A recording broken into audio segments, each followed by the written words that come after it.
Hi, everyone. Welcome back to the Maranatha Global Bible Study on the book of Revelation. It's good to be back with you. I know Joel was scheduled to do this session today, but he had some unexpected work to do in his recording studio. So I'll let him tell you more about that when he's back. Lord willing, he'll be back in a couple of weeks. In the meantime, I'm stepping in for this session, and it's actually somewhat providential timing, as some of you that follow the other ministry that I'm involved in with FAI, the FAI Wire. If you follow that ministry, you know that I recently interviewed one of our friends and an expert on Middle East geopolitics, Seth Fransman. And Seth and I had an incredible hour-long conversation about the current Israel-Hamas war in Gaza and the sort of impending war that we see building up and escalating along Israel's northern border with the terrorist organization Hezbollah, which is much bigger and better equipped than Hamas. And so Seth and I talked about those conflicts and the implications of them and what he saw as the most important things to highlight in those conflicts. And most importantly, we talked about the wider Middle East region and what we see happening right now in the Middle East vis-a-vis Iran and Qatar and other nations that is, as he used the analogy of the Godfather, kind of are acting as the Barzinis or the patrons, the behind-the-scenes instigators of these wars with Israel. In particular, Iran is definitely the most aggressive and virulent enemy that Israel has, at least right now.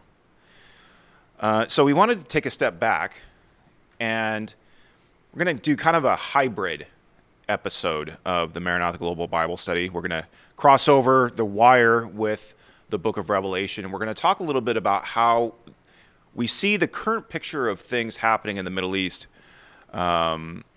sort of flowing into or continuing on to the eschatological end-time scenario that the Bible presents. We're going to zoom out for a minute in the book of Revelation and go back to chapters 11 and 13 that talk a little bit about the rise of the beast empire and the condition of both Jerusalem and the greater Middle East region.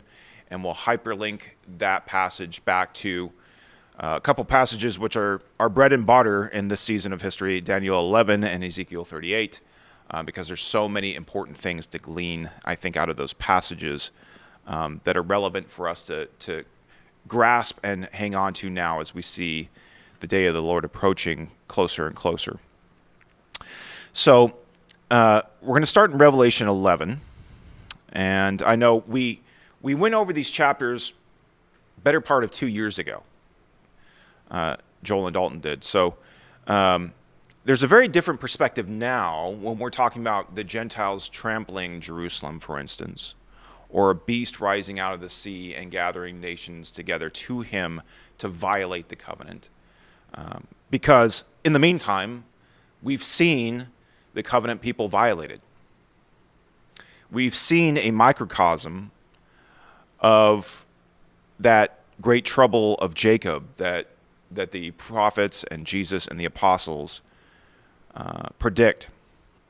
And that is, not just did 2,000 or 3,000 terrorists break across the border fence of Gaza into southern Israel and cause mayhem and blood and death, but they also unlocked something in our consciousness and our understanding. We got to see for the first time in our generation, in our lifetimes, certainly since the Holocaust, and maybe even more pertinently than the Holocaust, we got to see Jewish suffering in the Jewish homeland. Okay. Now, obviously, the Holocaust was a much bigger scale. You had 6 million Jewish people rounded up, put in camps, and systematically annihilated across the continent of Europe. So we're talking about a much smaller scale here.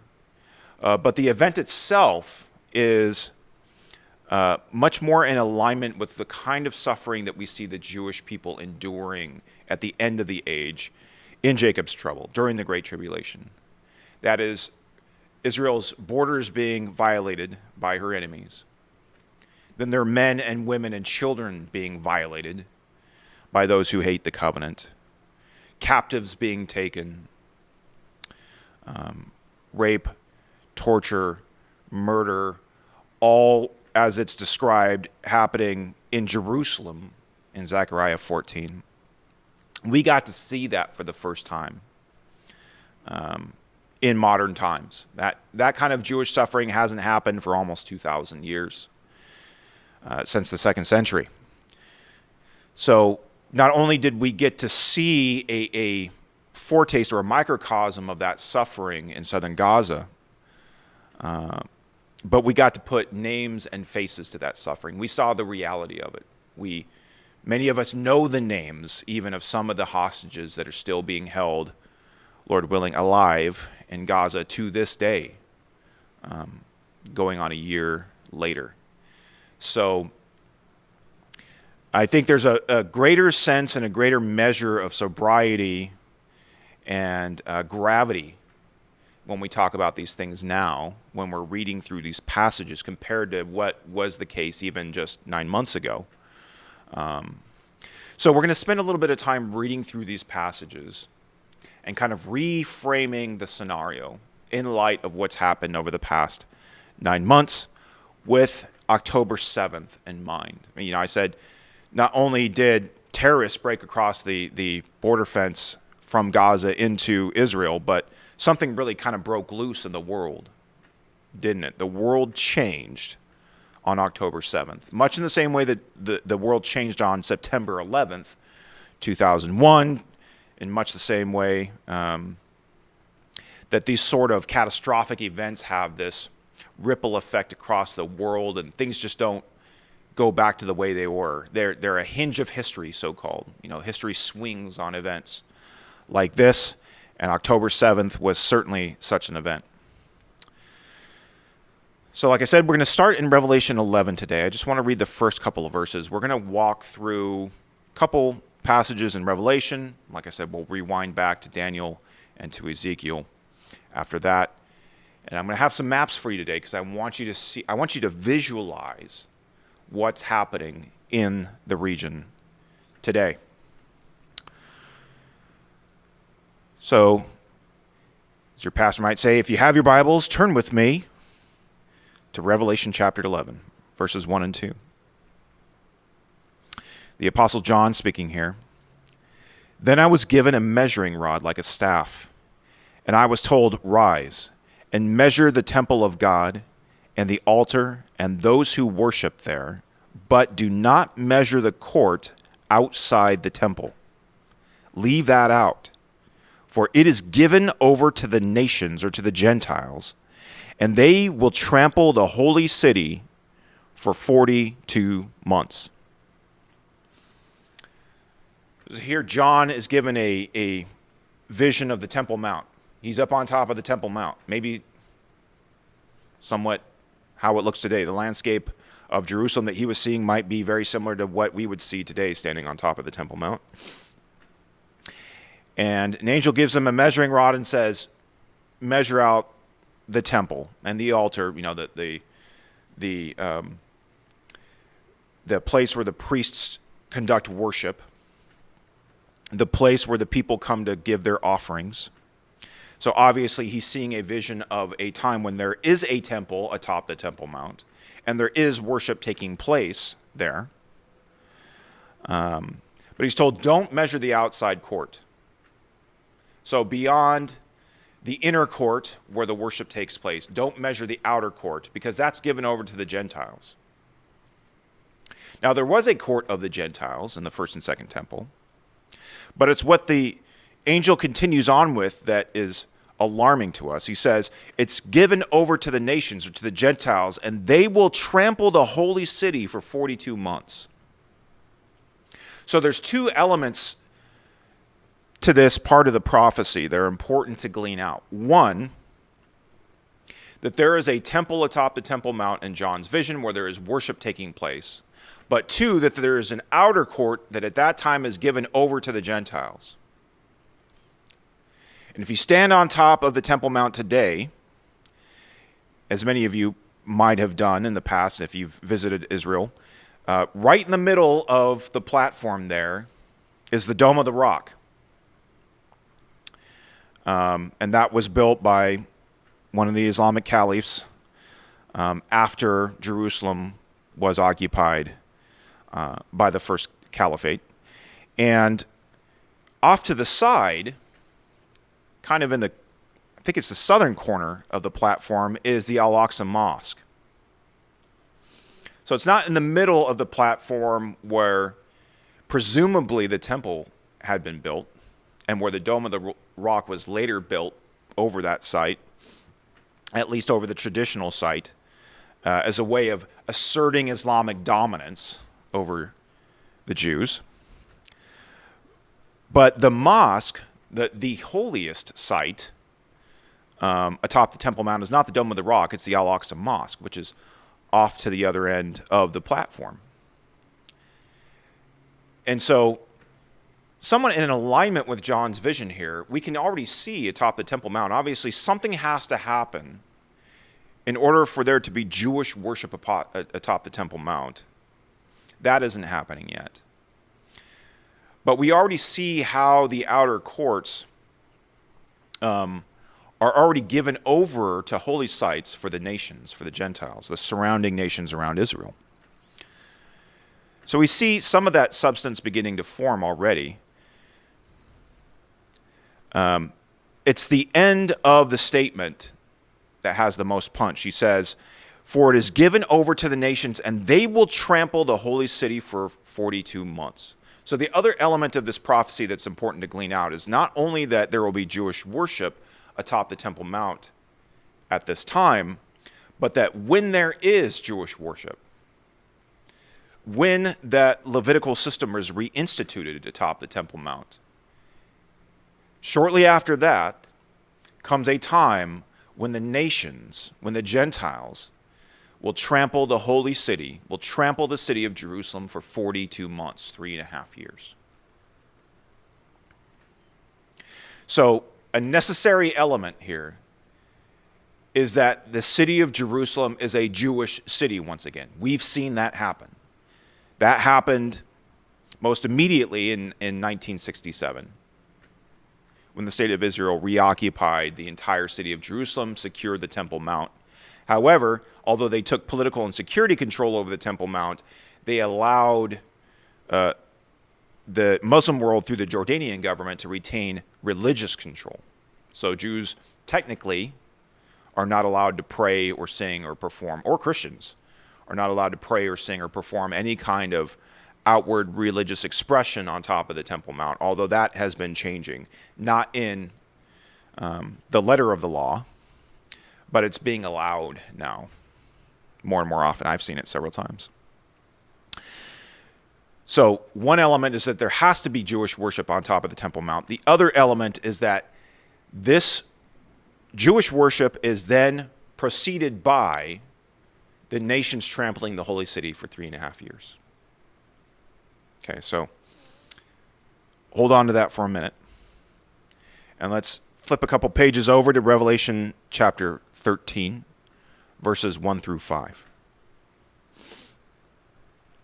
"And I saw a beast rising out of the sea which is representative of the nations, with 10 horns and 7 heads. Later in chapter 17, the Apostle John receives the interpretation of those 10 horns as being 10 kings or kingdoms that form together an amalgamated kingdom with the beast.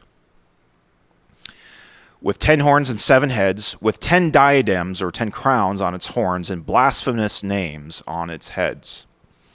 And the beast that I saw was like a leopard, its feet were like a bear's, and its mouth was like a lion's mouth." So this beast is sort of a Frankenstein of all 4 of the beasts that Daniel saw, the prophet Daniel saw in Daniel chapter 7. John is saying all 4 of those beasts together, or all, I should say the first 3 beasts together forming the 4th beast that Daniel described in his vision. And to the dragon, and to it The dragon, which was identified as the ancient serpent, the devil, in the previous chapter, to it the dragon gave his power and his throne and great authority. So this beast has authority over at least the nations, the regions around it, within the biblical scope. One of its heads seemed to have a mortal wound, but its mortal wound was healed, and the whole earth marveled as they followed the beast. And they worshipped the dragon, for he had given his authority to the beast, and they worshipped the beast, saying, "Who is like the beast, and who can fight against it?" In other words, this beast is so powerful, nobody can seemingly stand against him. He just does as he pleases, seemingly with impunity, without repercussion. And the beast was given a mouth, uttering haughty and blasphemous words, and it was allowed to exercise authority for 42 months. Okay, so connect that 42 months of the beast's rule with the 42 months that the city of Jerusalem, the holy city, is trampled by the nations.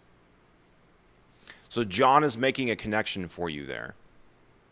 He's saying, when this beast arises out of the sea, out of the nations, and gathers to himself his 10 heads, or I'm sorry, his 10 horns, to rule with him, and is given the authority of the dragon after receiving what seemed like a mortal head wound, he'll be seemingly unstoppable, and he'll flood across the land of Israel and across the city of Jerusalem, and will trample it. He and his armies will trample the city for 42 months, 3.5 years, times and half a time, 1,260 days or 1,290 days. All the various ways that short but intense period of suffering and persecution is described in the scriptures. So that kind of gives an overview of the beast empire. We're going to, as I said, rewind now back to Daniel chapter 11. And we're going to hone in on some aspects of that kingdom, because I think that's going to kind of set the stage for understanding the landscape, the eschatological landscape of the Middle East, and how we see that landscape forming even now. Not even vaguely, but in fairly sharp focus. Okay, so we're beyond the stages of kind of vaguely seeing something on the horizon. We're seeing that empire or that scenario beginning to take shape. It's coming into focus now. We can see it fairly clearly. Doesn't mean it's going to be tomorrow.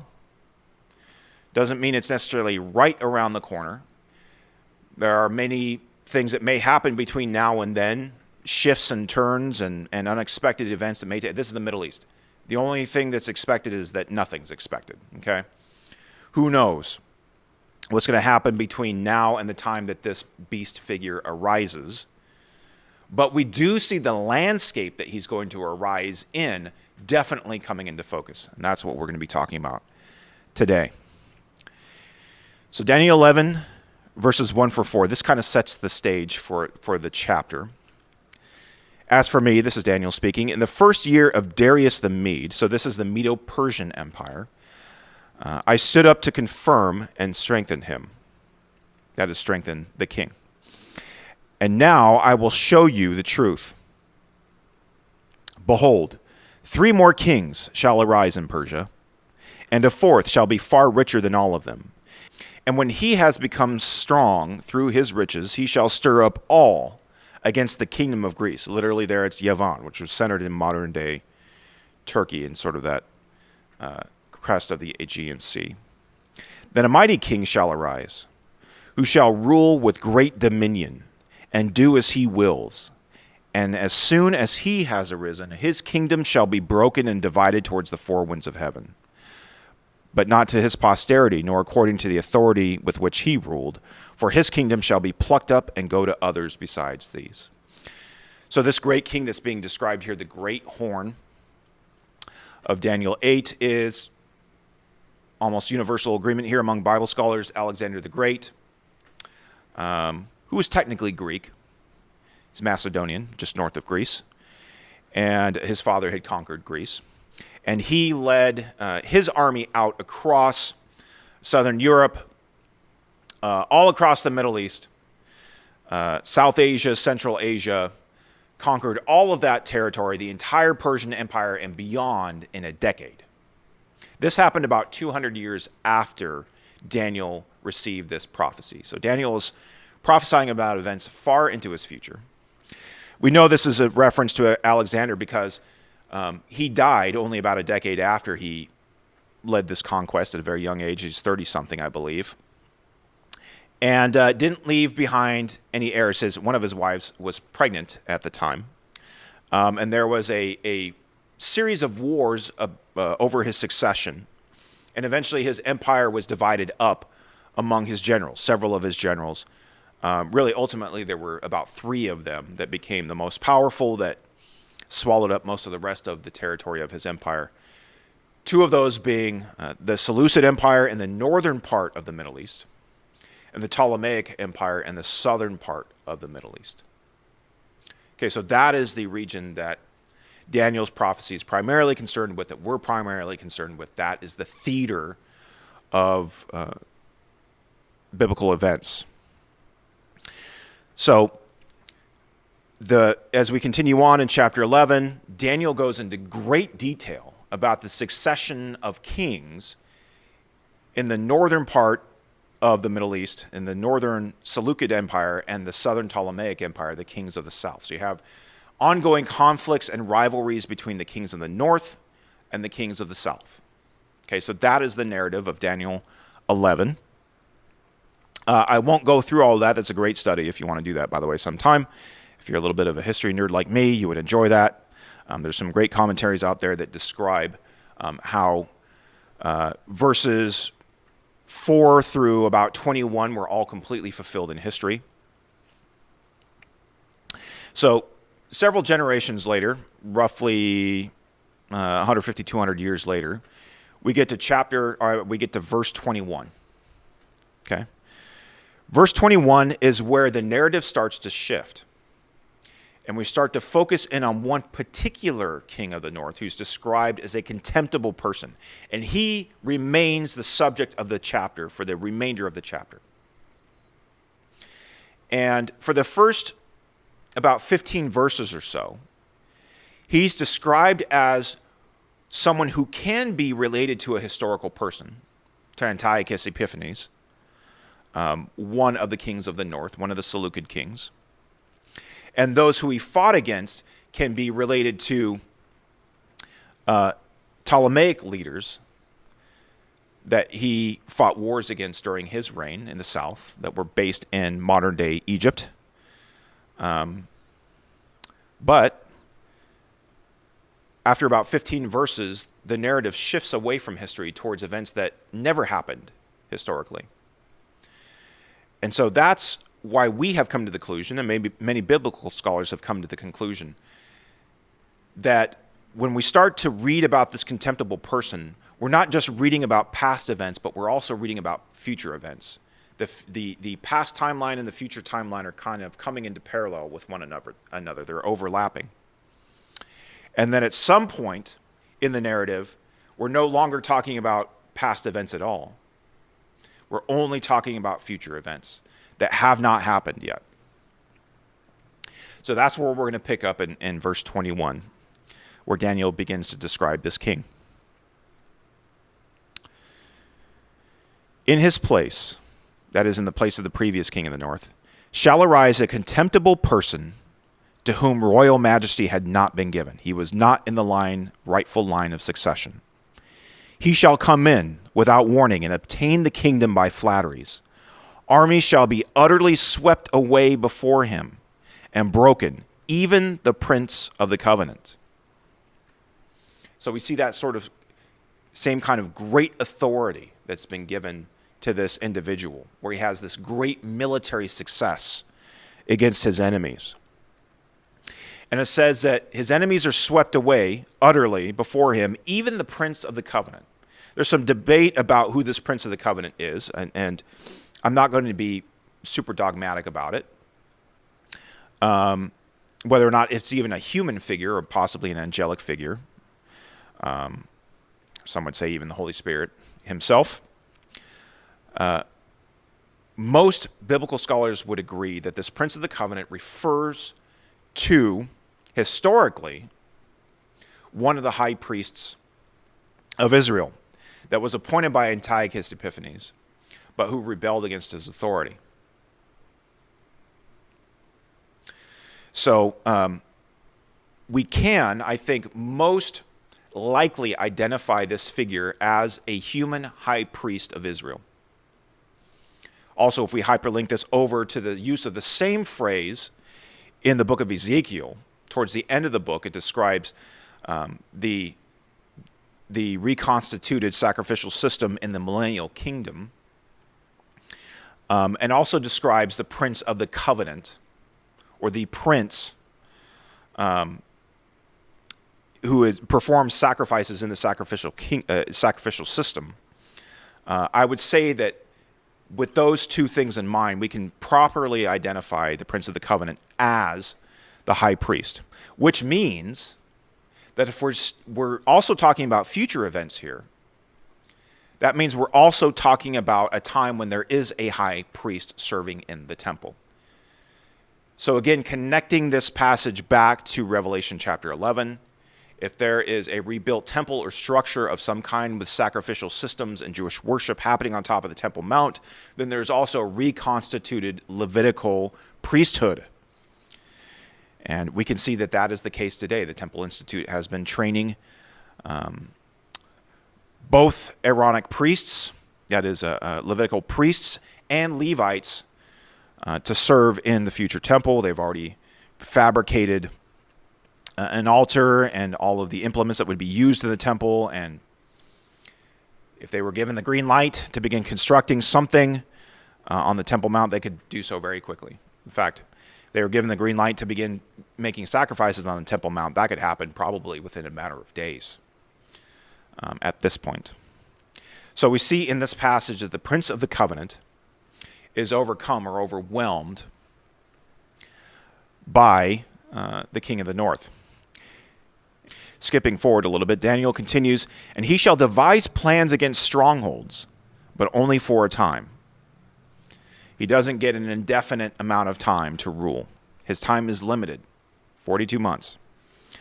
"And he shall stir up his power and his heart against the king of the south with a great army. And the king of the south shall wage war with an exceedingly great and mighty army, but he shall not stand. For plots shall be devised against him. Even those who eat his food with him shall break him. His army shall be swept away, and many shall fall down slain. And as for the two kings, their hearts shall be bent on doing evil. They shall speak lies at the same table, but to no avail, for the end is yet to be at the time appointed. And he shall return to his land with great wealth, but his heart shall be set against the holy covenant, and he shall work his will and return to his own land." So here we see the description of a first war against the king of the north and the king of the south, where both kings raise mighty armies. But the king of the north overcomes the king of the south in this great war where many, it says, fall down slain. There is some betrayal within the ranks of the king of the south's government and his armies. He's overcome. There's some kind of peace accord where they both sit at the same table and shake hands and seemingly make amends and make a peace agreement with one another, but their hearts are set on doing evil. It's not genuine. And it says the king of the north, when he leaves and goes back to his land in the north, his heart is set against the holy covenant. All this time in his mind, his heart is not on other lands in the Middle East, is not on the land of the king of the south in Egypt. His heart is set on the Holy Land, on the holy people. Continuing on, "At the time appointed he shall return and come into the south, but it shall not be as it was before. For ships of Kittim shall come against him." Pause right here. We wrote an article a while back on the ships of Kittim. You can find it if you just Google FAI, ships of Kittim. If you haven't read it already, I highly recommend that you do. It makes the case for why we believe the ships of Kittim are basically the naval forces and the commercial shipping industries of the Western world. Okay, so it looks like the king of the north is coming against the king of the south again in a second war, but he stopped. It's happened both historically with Antiochus Epiphanes when he was stopped by an envoy from Rome, so an envoy of the Western European world.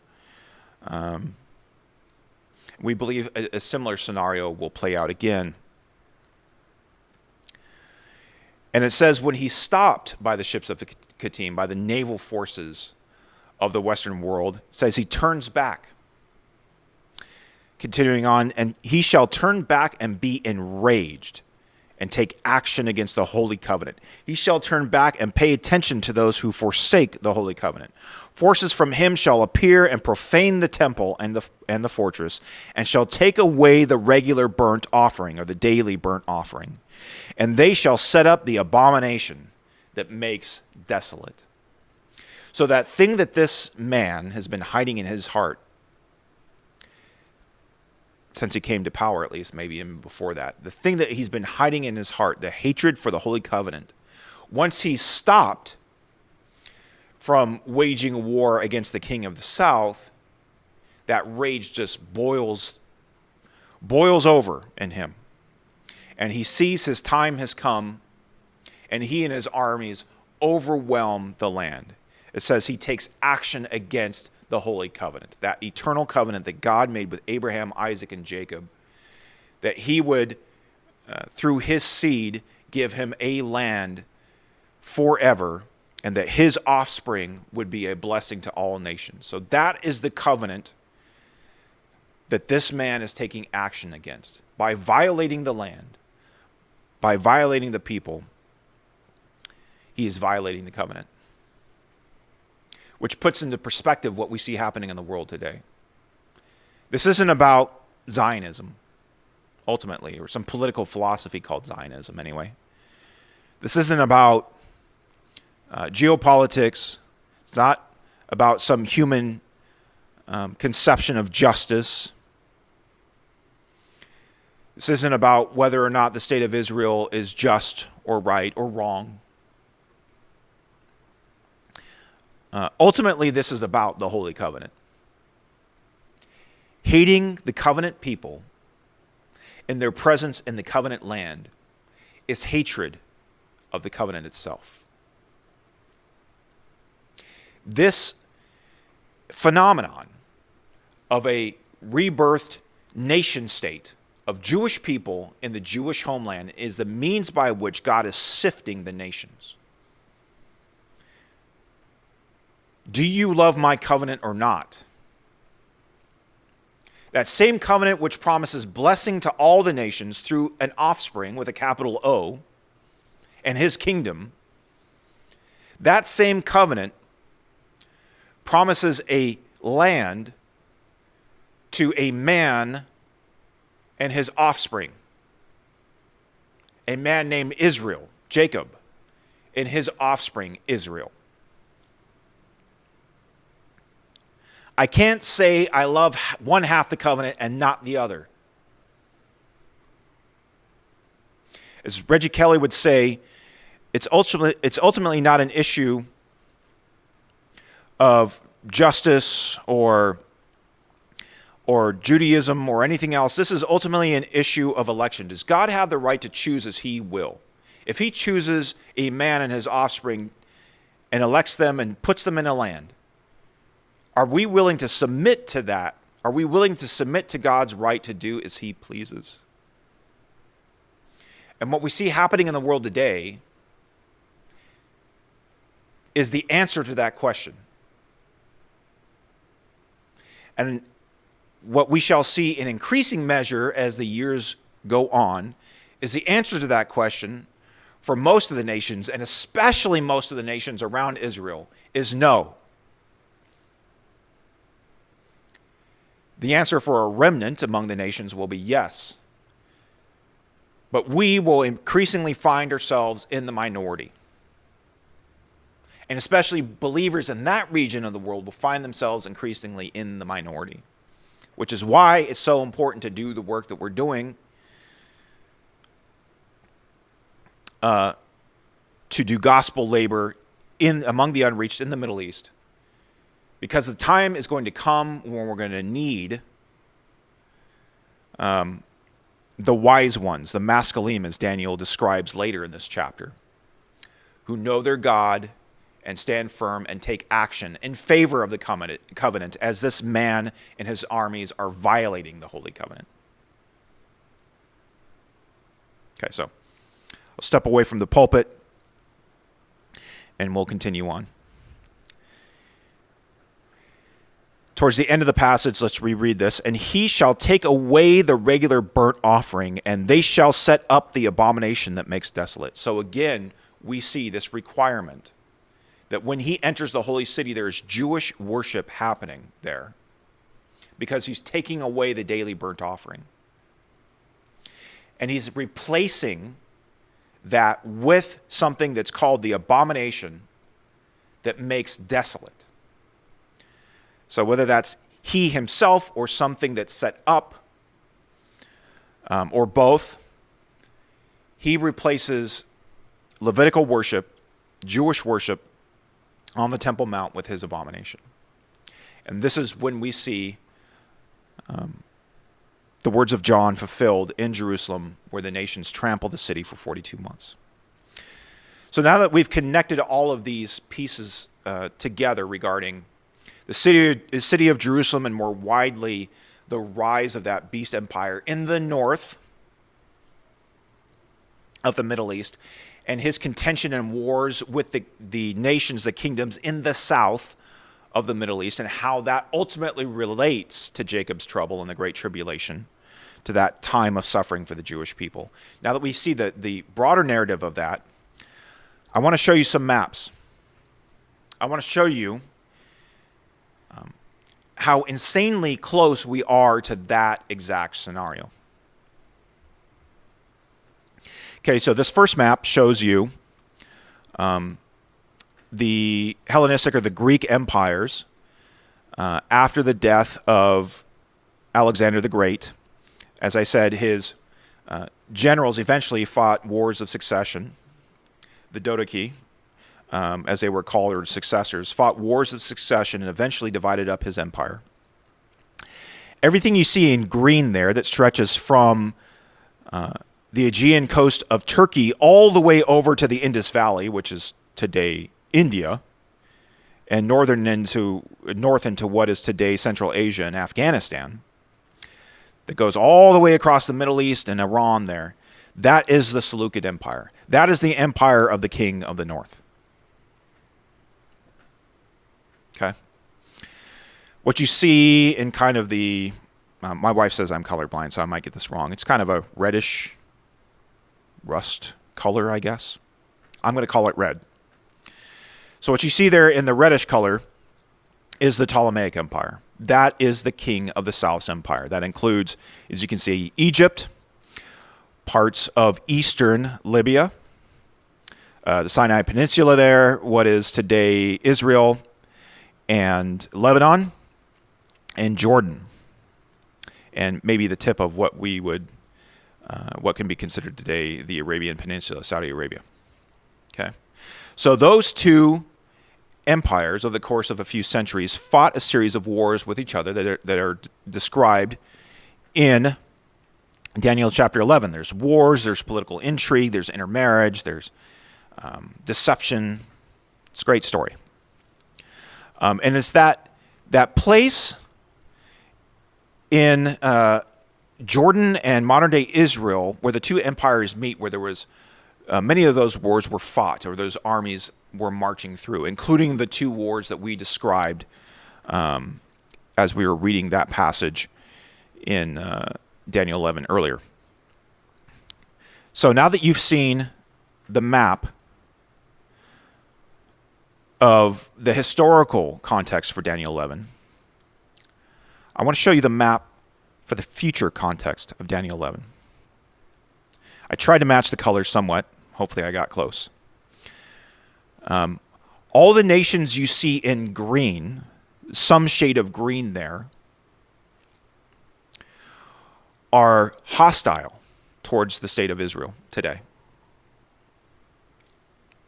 The darker green nations have no diplomatic relations with Israel and are openly antagonistic, openly hostile towards Israel.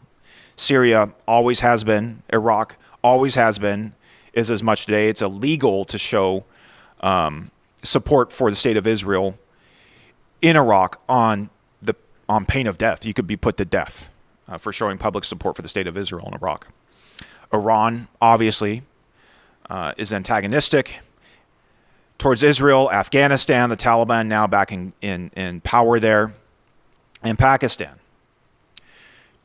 Turkey, which was the seat of the historic Seleucid Empire, the ancient city of Antioch is in today's southern Turkey. 20 years ago, Turkey would have been a different color. But since the rise of Recep Tayyip Erdogan and his Islamist AK party to power in Turkey, and especially over the past decade or so, since a failed so-called coup attempt against his government, he has become increasingly dictatorial, increasingly Islamist, and increasingly antagonistic against Israel. Even most recently in the past few months, accusing Israel of genocide, claiming that Hamas are all freedom fighters, they're not terrorists. His government has harbored members and leadership of Hamas. And although Turkey technically still has diplomatic relations with Israel, you can fly to Israel from Turkey, there has been increasing tension between those two nations. Economic sanctions now between them. Lots of political antagonism, political rhetoric, posturing, military posturing. And so Turkey is now a light green and rapidly getting greener as the months go by. You can see Israel right there in blue. And then Qatar is also green. Technically, Qatar does not have diplomatic relations with Israel. It's kind of likes to sit on the fence, so I made it a light green. And then you'll notice all the nations that are there in a reddish color. The nations in the darker red have either peace treaties or established diplomatic normalization with Israel, or are leaning in that direction, is the lighter blue, or the lighter red, I mean. So Egypt, Sudan, Jordan, Cyprus, United Arab Emirates, you can't see it because it's a tiny island, but Bahrain. All of those nations in the south of the Middle East either have established peace agreements with Israel or are leaning in that direction. Definitely there have been talks with Saudi Arabia. There have been talks behind the scenes with Kuwait and Oman.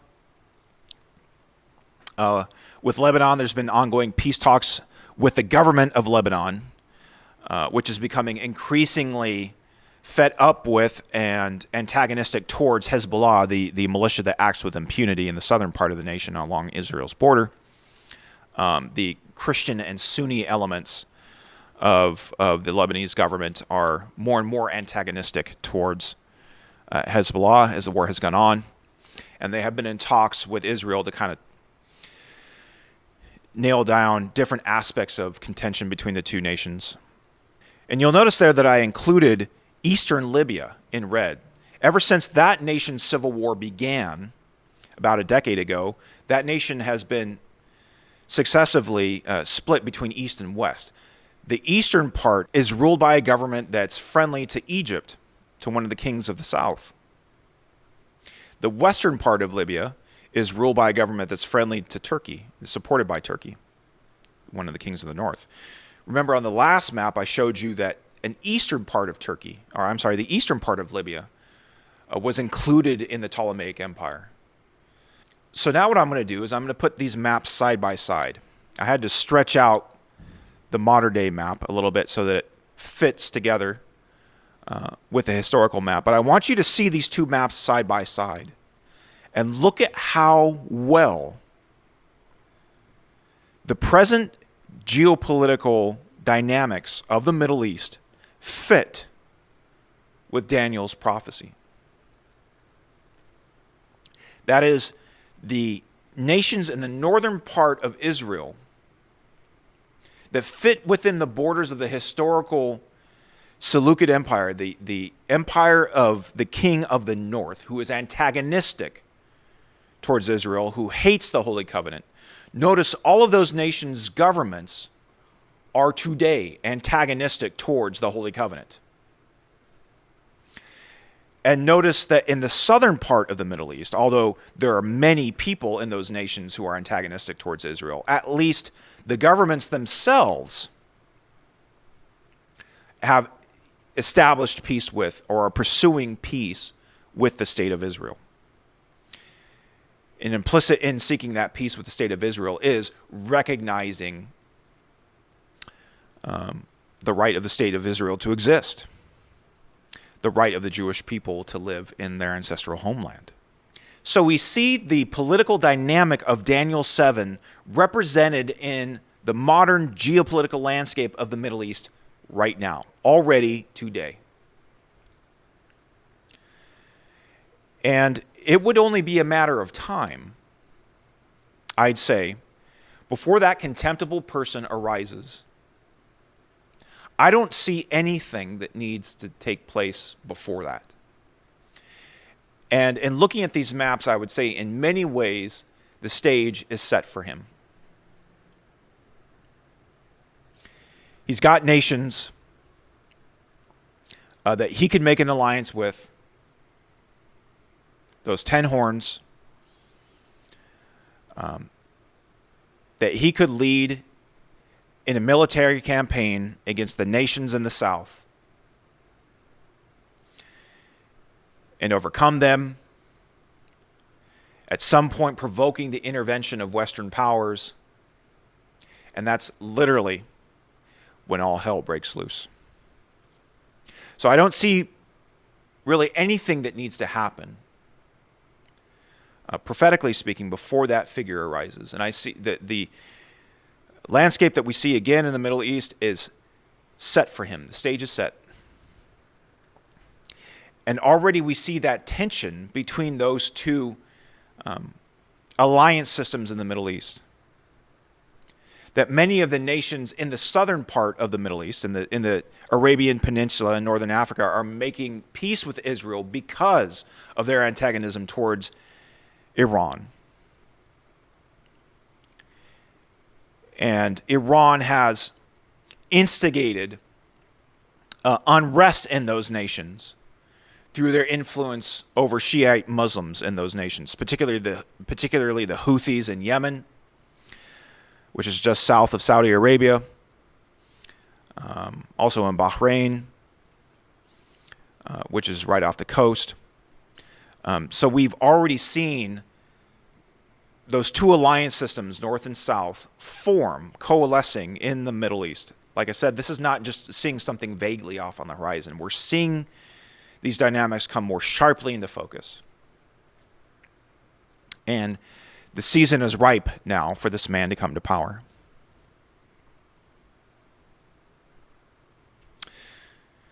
All right, we're going to end today with Ezekiel chapter 38.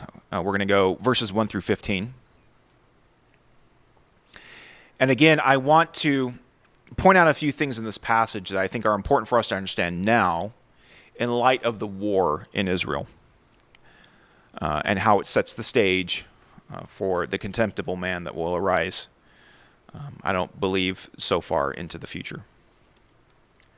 Verse 1, the word of the Lord came to me, Son of man, set your face towards Gog of the land of Magog, the chief prince of Meshech and Tubal, and prophesy against him and say, Thus says the Lord God, Behold, I am against you, O Gog, chief prince of Meshech and Tubal, and I will turn you about and put hooks into your jaws, and I will bring you out, you and all your army, horses and horsemen, all of them clothed in full armor, a great host, all of them with buckler and shield, wielding swords. Persia, Cush, and Put are with them, all of them with shield and helmet. Gomer and all of his hordes, Beth Togarmah from the uttermost parts of the north, with all of his hordes. Many people are with you. Be ready and keep ready, you and all of your hosts that are assembled about you, and be a guard for them. After many days you will be mustered. In the latter years you will go against the land that is restored from war, the land whose people were gathered from many peoples upon the mountains of Israel, which has been a continual waste. Its people were brought out from the peoples and now dwell securely, all of them. You will advance, coming on like a storm. You will be like a cloud covering the land, you and all your hordes and many peoples with you. Let's pause right there for a minute. Ezekiel is describing the rise of a king who he calls Gog, of the land of Magog. Joel, if you haven't read Joel's book, Midian's Beast, you should. I lifted this next map from his website. There's some great free resources on his website, joelstrumpet.com. This map is one of them.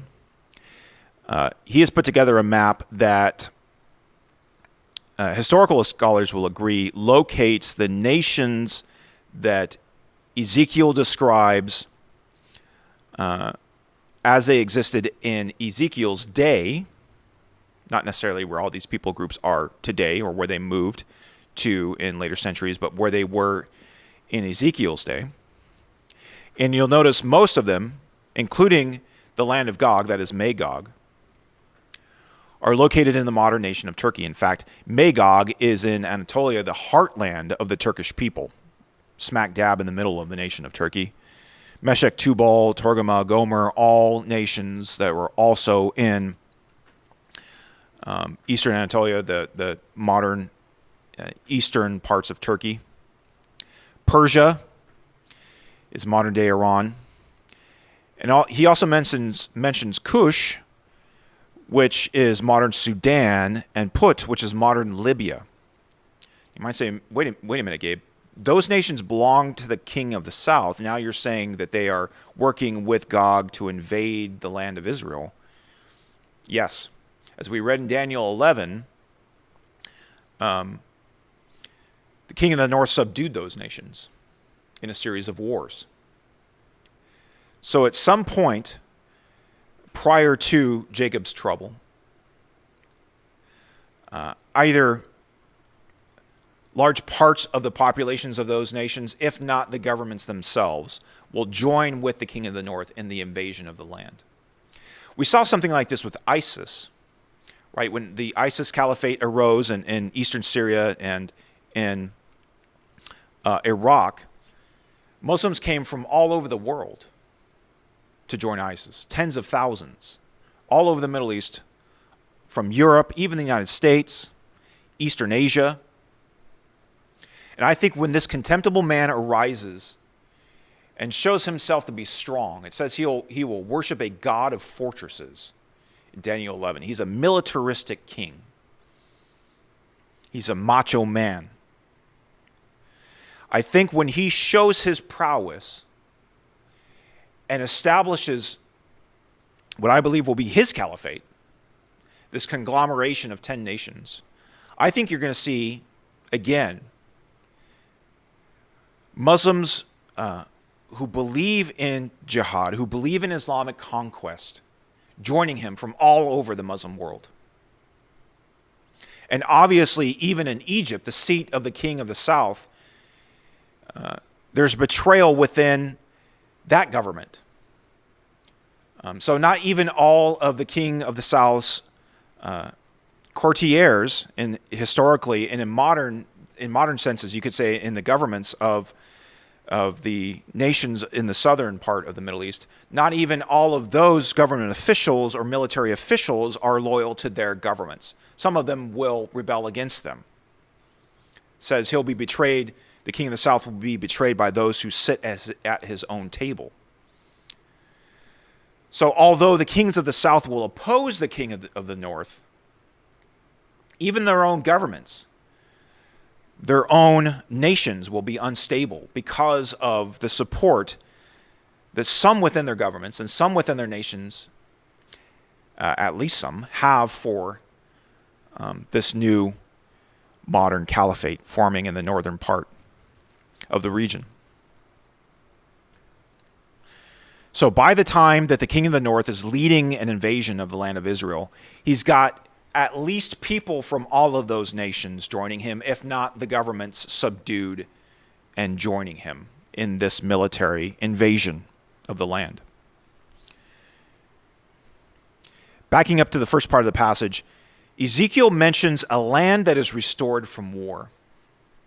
And its people were brought out from the peoples and now dwell securely. So we know, because it's a reference to the peoples being brought out from the nations across the world to the mountains of Israel, we know that this is a reference to the modern state of Israel.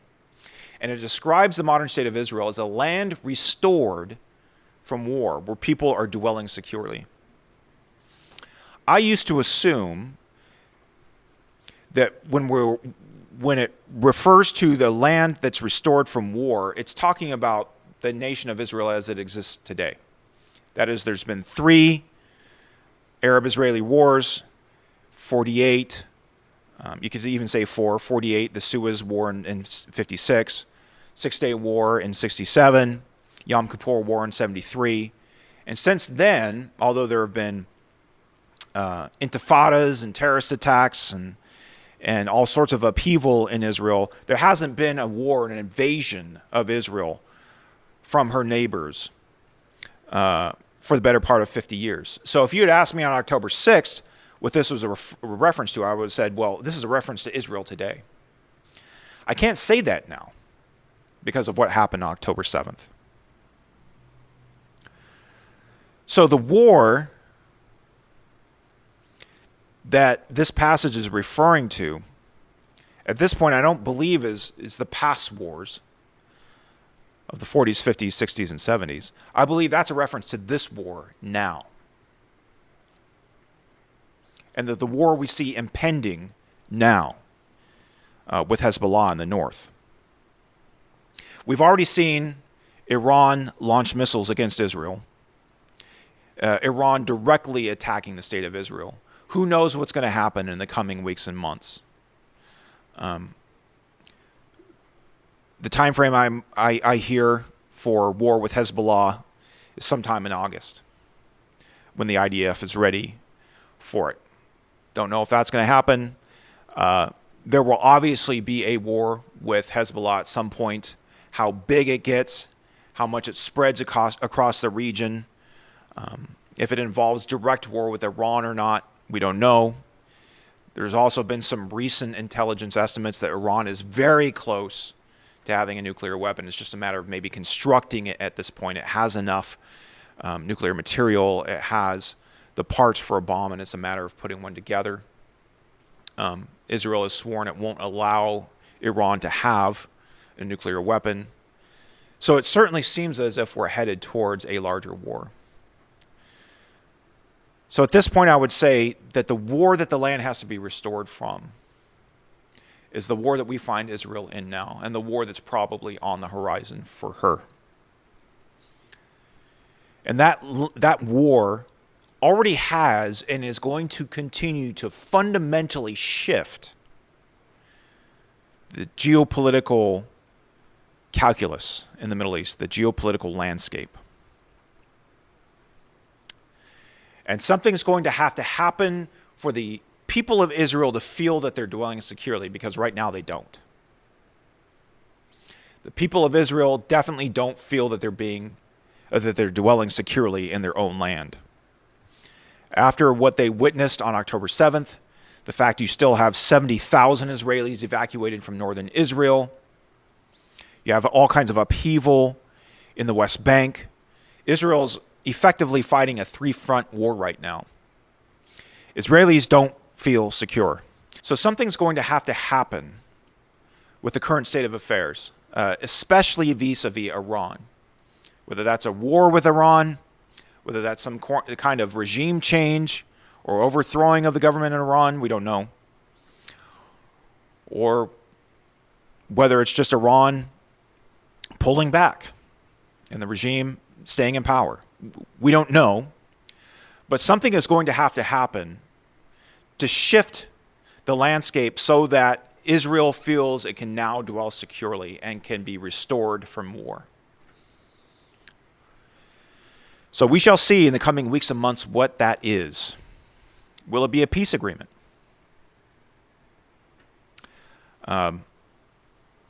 We've been talking for several months now at The Wire about ongoing peace talks with Saudi Arabia, and as part of normalization with Saudi Arabia, a condition being a path for a Palestinian state.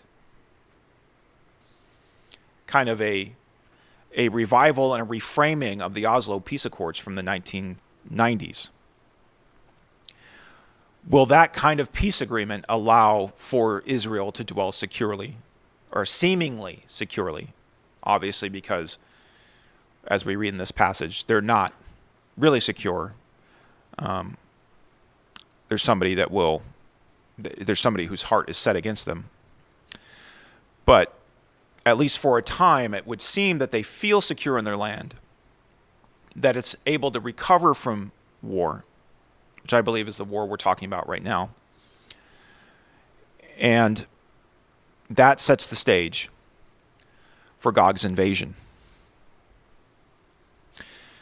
So, heavy things, guys. I'm having trouble even finding words for the gravity of all of this. And I guess what it comes back to for me, and what I hope it comes back to for you, and what all of these things should spur us onto, is not becoming obsessed with the minutia of biblical prophecy.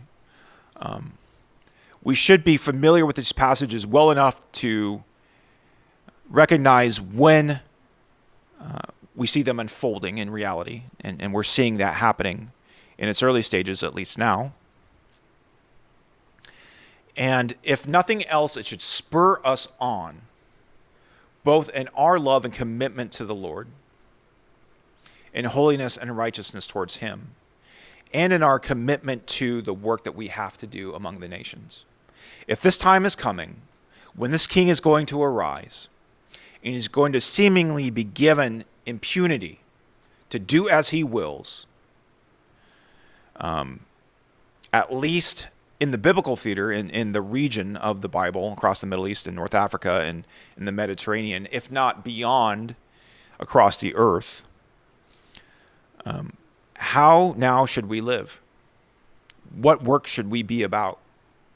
How important are the cares of this world and the pleasures and the riches of this world if we see this season of history looming before us and the end of the age and the day of the Lord that comes immediately after it? He only gets 42 months, guys. He only gets 3.5 years. His time is limited. And then the enemy's going to rage. He's going to be enraged. He's going to trample. He's going to overflow and flood across the nations. He's going to be given great authority on the earth, but only for a time. And then, as we read previously in chapters 19 and 20, when the Lord splits the sky and comes and kills him with the breath of his mouth, it's all over for him. And that's when the kingdom of God that was promised to us, the good news, the gospel that we've been given to proclaim to the nations, is established. So that's the work we have now, to proclaim that good news, especially in these nations. As antagonistic as Islam and the Islamic world is towards the gospel, this is the arena where we fight our battle now. And the battle we fight is not with the weapons of the world, because our kingdom is not of this world.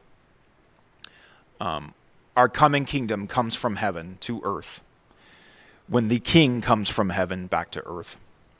And so the good news we proclaim now is our weapon. Our worship is our weapon. So, love you guys. I know that was a lot. Thanks for sticking it out. Hope you were able to glean some things out of that. Looking forward to continuing the conversation with you.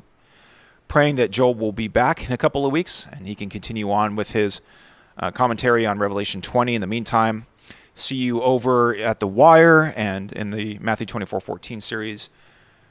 Blessings to you, and Maranatha.